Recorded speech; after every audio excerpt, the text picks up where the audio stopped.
সুপ্রিয় শিক্ষার্থীরা, তোমরা সবাই কেমন আছো? আশা করি সবাই অনেক অনেক ভালো আছো।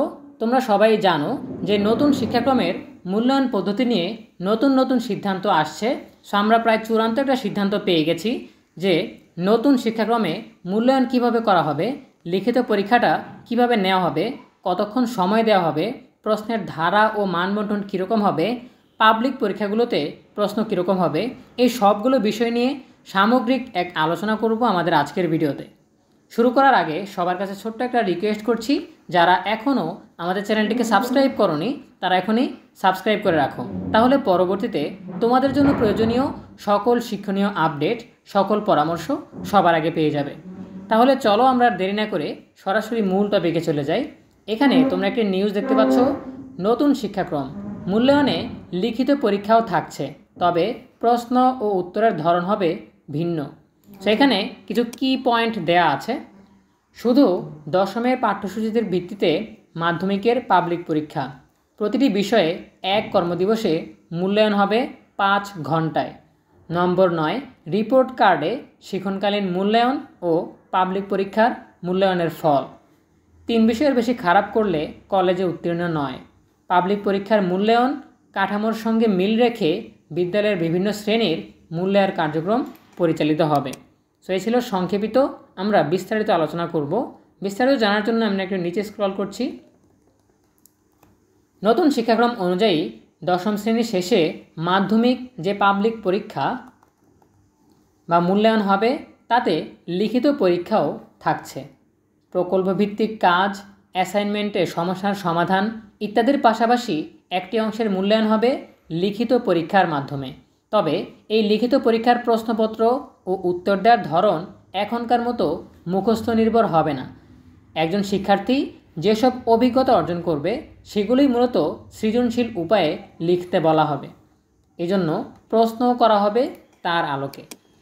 নতুন শিক্ষাক্রম অনুযায়ী জাতীয় শিক্ষাক্রম ও পাঠ্যপুস্তক বোর্ড এনসিটিবির পাবলিক পরীক্ষার যে মূল্যায়ন কাঠামোর খসড়া তৈরি করেছে তাতে এভাবে লিখিত পরীক্ষা নেওয়ার কথাও বলা হয়েছে। এবছর যারা নবম শ্রেণীতে পড়ছে তারাই নতুন শিক্ষাক্রম অনুযায়ী প্রথমবারের মতো পাবলিক পরীক্ষা দেবে। আগামী বছর দশম শ্রেণী শেষ করে তারা এই পাবলিক পরীক্ষায় অংশ নেবে।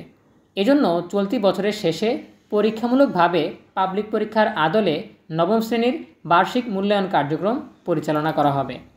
এনসিটিবি সূত্রে এই তথ্য জানা গেছে। এখন এই খসড়ার ভিত্তিতে মূল্যায়ন কাঠামো চূড়ান্ত করার কাজ চলছে। মাধ্যমিক ও উচ্চ মাধ্যমিক পর্যায়ের পাবলিক পরীক্ষাগুলো হয় শিক্ষা বোর্ডগুলোর অধীনে।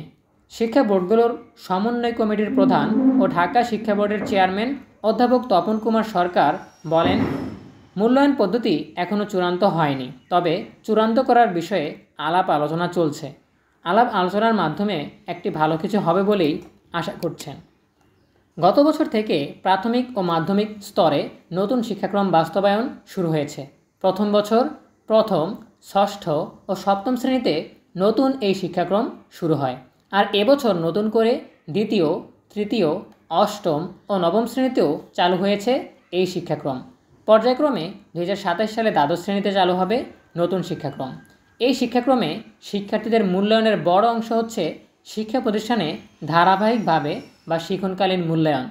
তৃতীয় শ্রেণী পর্যন্ত পুরোটাই মূল্যায়ন হবে সারা বছর ধরে চলা বিভিন্ন ধরনের শিক্ষণ কার্যক্রমের ভিত্তিতে। চতুর্থ শ্রেণী থেকে দশম শ্রেণী পর্যন্ত কিছু মূল্যায়ন হবে শিক্ষণকালীন, বাকি অংশের মূল্যায়ন হবে সামষ্টিকভাবে অর্থাৎ পরীক্ষার ভিত্তিতে। নতুন শিক্ষাক্রমের মূল্যায়ন কাঠামো নিয়ে শিক্ষক, শিক্ষার্থী ও অভিভাবকদের মধ্যে অস্পষ্টতা আছে। অভিভাবকদের একটি অংশ মূল্যায়নে লিখিত পরীক্ষা রাখার দাবি জানিয়ে আসছে। এমন অবস্থায় সরকারের পক্ষ থেকে মূল্যায়ন কাঠামোয় পরিবর্তনের ইঙ্গিত দিয়ে আসছিল। নতুন শিক্ষাক্রম বাস্তবায়ন ও মূল্যায়ন পদ্ধতি চূড়ান্ত করতে উচ্চ পর্যায়ের একটি কমিটিও গঠন করেছে সরকার। তার এই ধারাবাহিকতায় শিক্ষা বোর্ডের কর্মকর্তা সহ সংশ্লিষ্টদের সঙ্গে আলোচনা করে মূল্যায়ন পদ্ধতির খসড়া তৈরি করেছে এনসিটিবি। সেখানে নতুন শিক্ষাক্রমের ভিত্তিতে মাধ্যমিক স্কুল সার্টিফিকেটের মতো পাবলিক পরীক্ষার মূল্যায়ন কেমন করে হবে সেই বিষয়টা গুরুত্ব পেয়েছে। জানতে চাইলে এনসিটিবির সদস্য অধ্যাপক মশিউজ্জামান বলেন, তারা মূল্যায়ন কাঠামোর খসড়াটি নতুন শিক্ষাক্রম বাস্তবায়ন ও মূল্যায়ন পদ্ধতি চূড়ান্ত করার জন্য গঠিত কমিটির সামনে ইতোমধ্যেই উপস্থাপন করেছেন। তারা আশা করছেন খুব তাড়াতাড়ি সংশ্লিষ্ট পর্যায়ে এটি চূড়ান্ত হবে। দশম শ্রেণীর শেষে পাবলিক পরীক্ষার নাম কি হবে? এনসিটিভি সূত্র মতে দশম শ্রেণীর শেষে এই পাবলিক পরীক্ষা হবে, তবে নামটি এখনকার মতো মাধ্যমিক স্কুল সার্টিফিকেট এসএসসি পরীক্ষাও থাকতে পারে, আবার ভিন্ন নামও হতে পারে। নামের বিষয়টি এখনও ঠিক হয়নি। এতদিন নবম ও দশম শ্রেণীর পাঠ্যসূচির ভিত্তিতে এসএসসি পরীক্ষা হতো। নতুন শিক্ষাক্রমে শুধুমাত্র দশম শ্রেণীর পাঠ্যসূচির উপর ভিত্তি করে হবে এই মূল্যায়ন বা পরীক্ষা। 10টি বিষয়ের প্রতিটির উপরই হবে এই মূল্যায়ন। এর মধ্যে একটি অংশের মূল্যায়ন হবে বিদ্যালয়েই, অর্থাৎ শিক্ষণকালীন মূল্যায়ন। বাকি আরেকটি অংশের মূল্যায়ন হবে কেন্দ্রীয়ভাবে শিক্ষা বোর্ডগুলোর অধীনে। এখনকার মতোই কেন্দ্র ব্যবস্থাপনা ঠিক করে এই পরীক্ষা নেওয়া হবে। শিক্ষণকালীন ও পাবলিক পরীক্ষার মূল্যায়ন সমান গুরুত্ব পাবে। মূল্যায়নের খসড়া অনুযায়ী কেন্দ্রীয়ভাবে যে পরীক্ষা বা মূল্যায়ন কার্যক্রম হবে তাতে প্রতিটি বিষয়ের মূল্যায়ন হবে 1 কর্মদিবসে সর্বোচ্চ 5 ঘন্টায়। বিরতি দিয়ে হবে এই পরীক্ষা।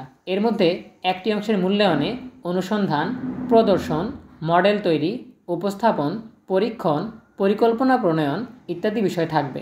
মানে হাতে কলমে শেখার বিষয়টি মূল্যায়ন করা হবে। আরেকটি অংশে থাকবে লিখিত পরীক্ষা। সেখানে লিখিত উত্তরপত্র ব্যবহার করতে হবে। লিখিত পরীক্ষার অংশ বিষয়ভেদে 1 থেকে 2 ঘন্টাও হতে পারে। সময়টি এখনও চূড়ান্ত হয়নি। পাবলিক পরীক্ষার মূল্যায়ন কাঠামোর সঙ্গে মিল রেখে বিদ্যালয়ে বিভিন্ন শ্রেণীতে মূল্যায়ন কার্যক্রম পরিচালিত হবে। বিভিন্ন শ্রেণীতে বছর জুড়ে শিক্ষণকালীন মূল্যায়নের পাশাপাশি বছরে 2টি সামষ্টিক মূল্যায়ন নেওয়া হবে। এর মধ্যে একটি হবে শিক্ষাবর্ষের 6 মাস পর, আরেকটি হবে 12 মাস পর। বিদ্যালয়ে এসব মূল্যায়নেও একদিনে একটি বিষয়ের মূল্যায়ন হবে। মূলত স্কুলের সময়টিকে বিবেচনায় নিয়ে 5 ঘন্টার বিষয়টি নির্ধারণ করা হয়েছে। নতুন শিক্ষাক্রম ও মূল্যায়ন পদ্ধতি তৈরির সঙ্গে যুক্ত আছেন জাতীয় শিক্ষাক্রম উন্নয়ন ও পরিমার্জন কোর কমিটির সদস্য ও ঢাকা বিশ্ববিদ্যালয়ের শিক্ষা ও গবেষণা ইনস্টিটিউট IER এর অধ্যাপক M তারিক আহসান। তিনি বলেন, নতুন পদ্ধতির মূল্যায়নে একটি অংশে লিখিত পরীক্ষা থাকলেও এখনকার মতো মুখস্থ নির্ভর প্রশ্নের উত্তর দেওয়ার সুযোগ থাকবে না। একজন শিক্ষার্থী বিভিন্ন সময়ে বিভিন্ন বিষয়ে কতটুকু পারদর্শিতা অর্জন করতে পেরেছে সেটি মূলত সৃজনশীল উপায়ে লিখতে হবে। এর জন্য প্রশ্নপত্রের পদ্ধতিও হবে ভিন্ন। অধ্যাপক M তারিক আহসান বলেন, প্রতিটি বিষয়ে 1 কর্মদিবসে 5 ঘন্টায় মূল্যায়ন করার সিদ্ধান্তটি এসেছে বাস্তবতার ভিত্তিতে। কারণ ইতিমধ্যে 6ষ্ঠ ও 7ম শ্রেণীতে 6 ঘন্টা ধরে সামষ্টিক মূল্যায়ন পরিচালনা করা হয়েছিল। এমনকি একটি বিষয়ে একাধিক দিন ও একই দিনে একাধিক বিষয়ে মূল্যায়ন কার্যক্রমও হয়েছে। তাতে শিক্ষার্থীদের ওপর কিছুটা চাপ পড়ে। সেই বিবেচনায় নিয়ে একদিনে একটি বিষয়ে 5 ঘন্টায় মূল্যায়ন করার প্রাথমিক সিদ্ধান্ত হয়েছে।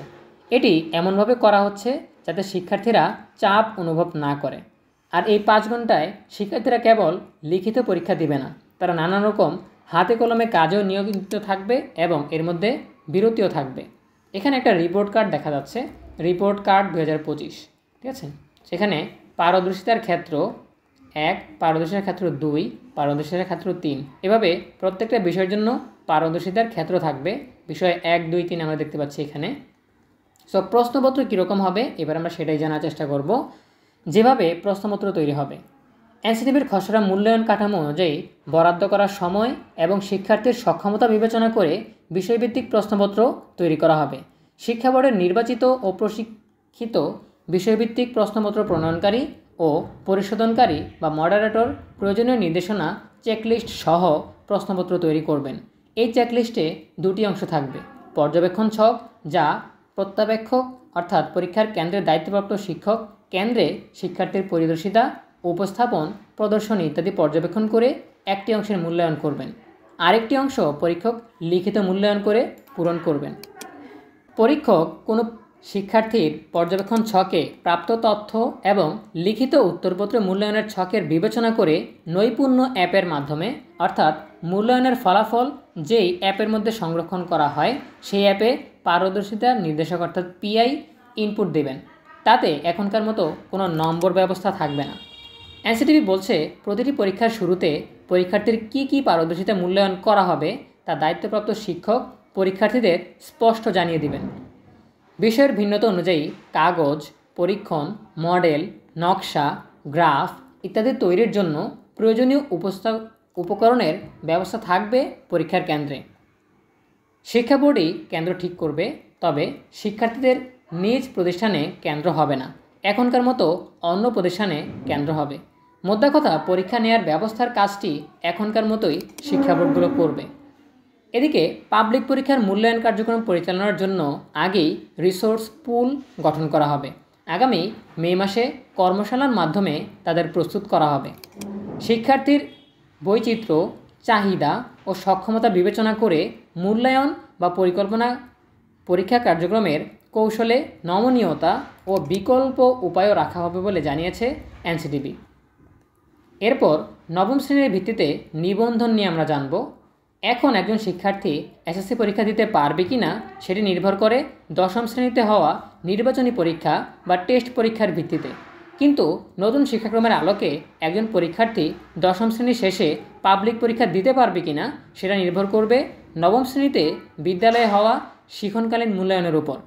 যদি কোনো শিক্ষার্থী নবম শ্রেণীতে শিক্ষণকালীন মূল্যায়নে ভালো করে তাহলে দশম শ্রেণীতে উঠবে এবং তার আলোকে নিবন্ধন বা রেজিস্ট্রেশন হবে, তারাই পাবলিক পরীক্ষা দিতে পারবে। এখনকার মতো কোনো নির্বাচনী পরীক্ষা বা টেস্ট পরীক্ষা হবে না, তবে দশম শ্রেণীতেও শিক্ষণকালীন মূল্যায়ন হবে। এনসিটিভি বলছে দশম শ্রেণীর শিক্ষাবর্ষ শুরু থেকে এনসিটিভি প্রণীত নির্দেশিকা অনুসরণ করে প্রতিটি প্রতিষ্ঠানের বিষয়ভিত্তিক শিক্ষকরা শিক্ষণকালীন মূল্যায়ন কার্যক্রম পরিচালনা করবেন।